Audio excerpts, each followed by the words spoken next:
Panibagong araw, panibagong biyahe na naman mga idol. Nakapag-swipe na pala tayo ngayong araw. Dasma papuntang Tagaytay. 3,000 kg to mga idol. Paalis na pala tayo sa garahe mga idol. Pupunta na tayo sa Dasma Technopark. Doon pala yung pick up natin ngayong araw. Makalipas ang 15 minutes mga idol, andito na tayo sa Dasma Technopark. Dito pala sa loob yan mga idol. Napakaluwag dito. Kitang kita nyo, napakadaming warehouse dito mga idol. Andito na nga tayo sa pick up location mga idol. Syempre bubuksan na natin yan para makargahan na tayo. Para naman makarami tayo ngayong araw. Ang ikakarga nga sa atin dito mga idol ay plywood lang daw na makapal. Mura lang siguro dito mga idol pag bibili kayo ng materials para sa bahay nyo kasi direct dito mismo sa warehouse. Sinundot na nga ng forklift yung pangarga natin dyan ni idol at yan kumaway-kaway pa siya mga idol. Sasama ko daw siya sa vlog ko. Sinisimulan na nga nilang ikarga yan mga idol. Mabigat pala yan mga idol. Sabi ni Manong ang bigat daw para daw semento mga idol. Kala ko kasi mga plywood lang. 100 pieces nga ikakarga sa atin dyan mga idol. Parang hindi aabot ng 2 tons tong pangarga natin. Sa mga gusto pala magpa-assist sa pagkuha ng LTFRB mga idol ay DM nyo si Madam. Legit na legit yan mga idol, no down payment. Larga na tayo mga idol, alis na tayo, punta na tayo ng Tagaytay. Sa mga gusto palang umuwi ng probinsya at magpapahakot ng mga gamit nila ay DM nyo lang ako mga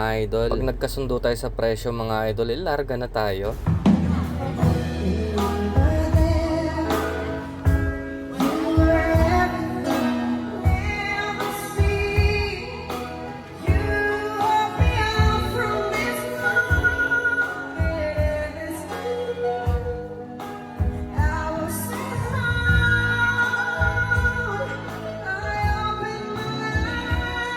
Buksan natin ang lagusan para naman ma-unload na yung pangarga natin para makakuha na kagad tayo ng pan-second booking. Dito pala natin i-unload sa 3rd floor mga idol. Dito kanina yung nakita nyo sa video kaninang mataas na building. Nandito tayo sa 3rd floor ngayon. Napakataas nito mga idol. Pagkatapos nga natin mabuksan mga idol, tinira na nila idol. Ina-unload na nila yan. Naranasan ko rin noon mga idol na magtrabaho sa construction pero hindi ako tumagal mga idol. Napakahirap kasi na trabaho ito yung ginagawa nila idol. Saludo sa inyo mga idol. Lagi kayong mag-iingat. Naubos na nga mga idol at paalis na rin tayo. Tapos na tayong i-unload mga idol. Nag-aantay na lang tayo ng booking. Andito pa rin tayo sa Tagaytay mga idol. Madalang yung pot-pot dito. Sana nga makakuha pa tayo ng booking.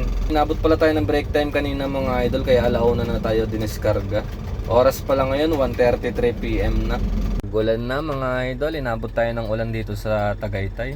Silang na yata to mga idol. Sakop na yata ng silang.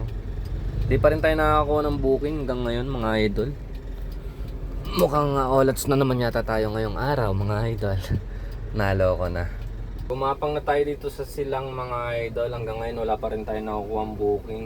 Dalang din kasi talaga yung booking sa Tagaytay mga idol. Awit, mukhang isang biyahe lang yata tayo ngayon Oras na mga idol, alas 3 na pala ng hapon ngayon. Wala, tiyagaan lang talaga sa Lalamove mga idol. Wala pa kasi tayong Arkil Antay-antay pa tayo ng konti mga idol. Pagka wala na, mga alanganing oras na uwi na tayo. Okay na din isang biyahe kahit papaano hindi tayo na zero.